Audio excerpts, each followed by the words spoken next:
what's up guys, it's Lucas and welcome back to Fine Tuning. And today, instead of having Heather here, so I'm sorry if you wanted to see Heather, she'll be back Monday.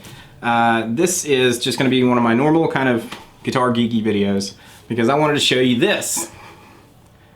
This is a guitar that I had 10S Guitars, which is a Chinese guitar builder, make for me to a very specific specification the way that I wanted it. This is really, really cool and it's really special and it's got a story behind it which I'll tell you. You may know already if you've watched me unbox this or whatever, you may have heard me mention it, but it's very much like an LP custom guitar, specifically like an LP custom from the 1970s. So if you don't know the story behind this guitar, basically the idea is that when I was very young, my dad needed to buy us some furniture for our bedroom because we needed like bunk beds and a chest of drawers and all that kind of stuff. And so to pay for that, he sold a 1976 Les Paul Custom in a tobacco sunburst that looked very much like this. In my mind, I always have had a thing for that kind of guitar because I was like, man, I wish I could have put hands on that. I wish I could have, this is long before I started playing guitar. I didn't start playing until I was 14 or something. So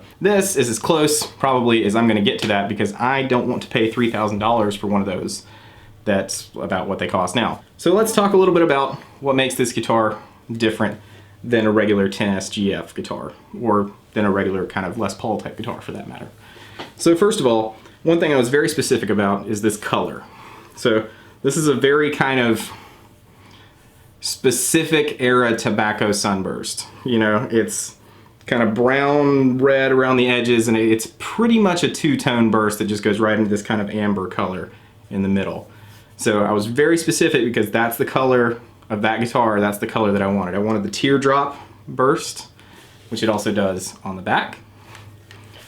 And this guitar has, again, I specified very clearly here that I wanted a plain maple top because the guitars that Gibson was building in this time period that this guitar is kind of based off of had basically plain maple tops that were 2, 3, sometimes even 4 pieces, but this one is 2 pieces. It does actually have a little bit of kind of flame happening up here, but it's mostly plain, which is what I wanted. This is not a veneer, it's a real thick maple cap, which is what I wanted. I don't want a veneer with the flame on it that makes it all pretty and everything. I just want a plain maple top. I also said I want a mahogany body.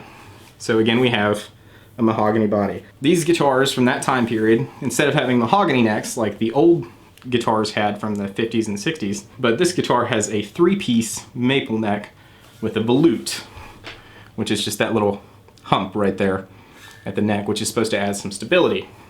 You may also notice that the headstock angle is less steep than you would traditionally see on one of these type of guitars.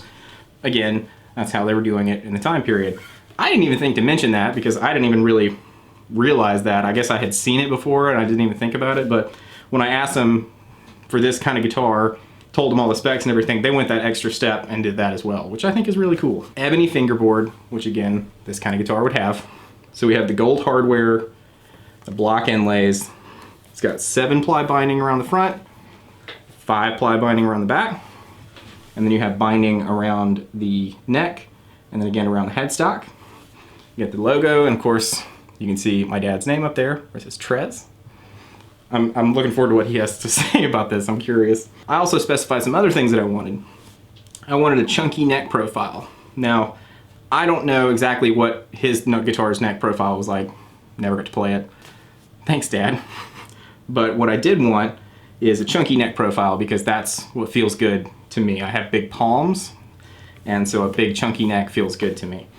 So I had them do a big chunky neck profile with jumbo frets, which again, this time period guitar would have had real low frets, like fretless wonder frets. Now another core difference here is, and this is really specific to me, is that I wanted, instead of a 12-inch radius, which would be the typical radius you would find on this type of guitar, I wanted a 10-inch radius. And I wanted a 10-inch radius because the guitars I'm most familiar with, that I've spent the most time with, are PRS guitars. And generally those have 10-inch radiuses, or radii, instead of 12 or something else. So I wanted a 10-inch radius, and by the same logic, instead of a 24 3/4-inch scale length, which is just the length from the nut to the bridge, if you don't know, I wanted a 25-inch scale length. And again, that's a PRS thing, and it's something I've become accustomed to, particularly because when I'm doing music that's my music, if I'm not playing in a cover band or something like that, or just subbing in, if I'm doing something that's my music, I tend to tune a half step down. And so I think that extra 1/4 inch of scale length makes a little bit of difference when you tune a half step down. It kind of just makes it a little bit taut. Also has Grover tuners, which are cool. It's a very 70s kind of guitar, which to me is like, that's when most of my favorite music was made, was in the 1970s. I'm just a diehard 70s rock fan. So to me, this is like the Graceland look guitar, because this was what would have been, what the guys were using at the time, something like this. I don't know what kind of pickups are in it, but they sound good.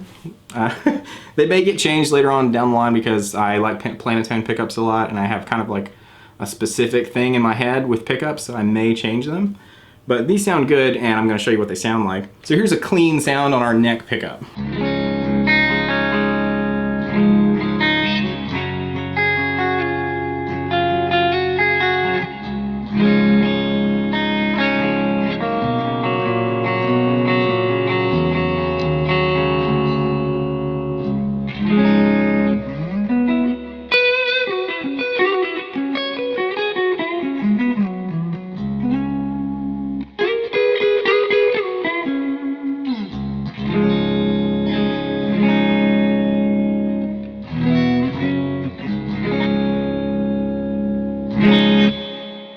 Now here's that same clean sound with both pickups together.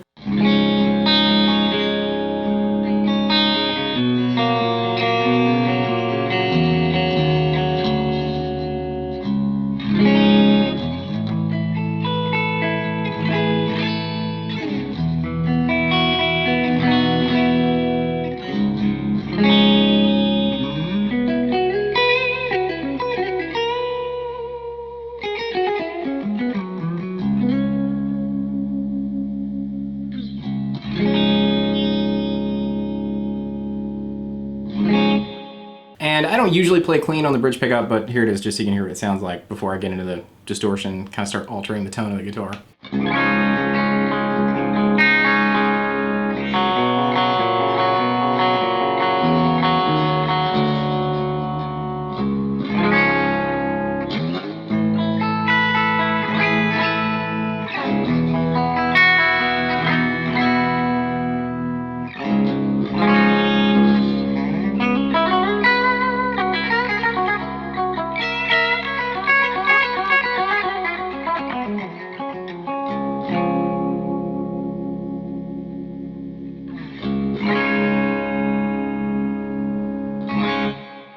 All right, let's put a little bit of hair on it, and we'll start on our bridge pickup.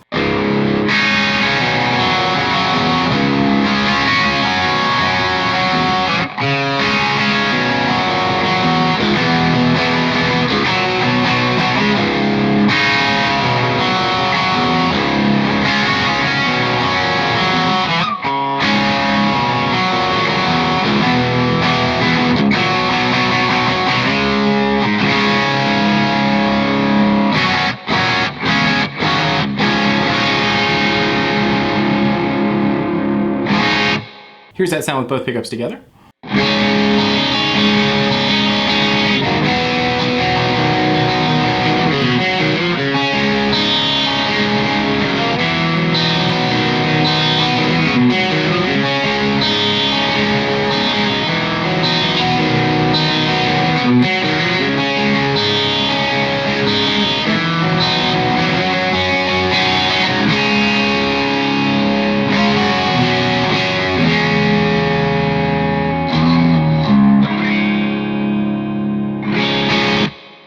And here's a neck humbucker.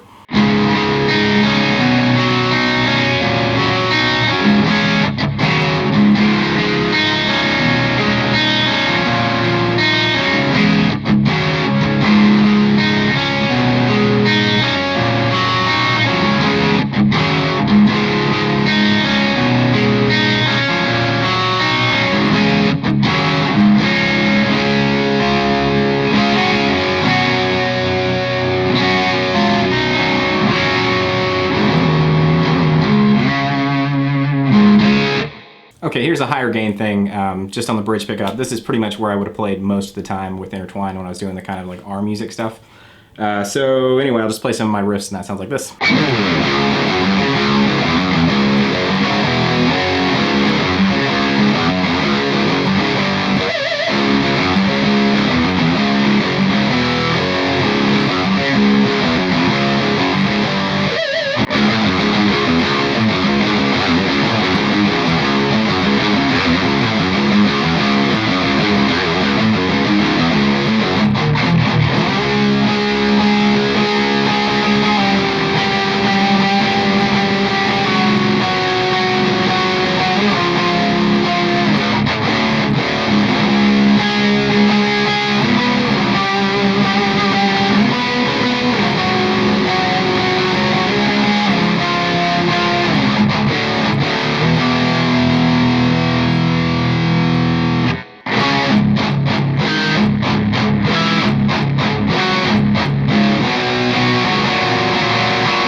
All right, I'm just gonna play a little bit of lead guitar here for you. Just a disclaimer, when I'm doing this kind of stuff, and I mean like all of it, I'm pretty much just improvising all of this. So like, you know, if I mess up, my bad.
Alright guys, thank you so much for watching. I hope you've enjoyed the little story and stuff that went with my kind of cool tribute guitar here. I'm looking forward to seeing what my dad thinks when he gets his hands on it, so I'll have him on the channel some point pretty soon.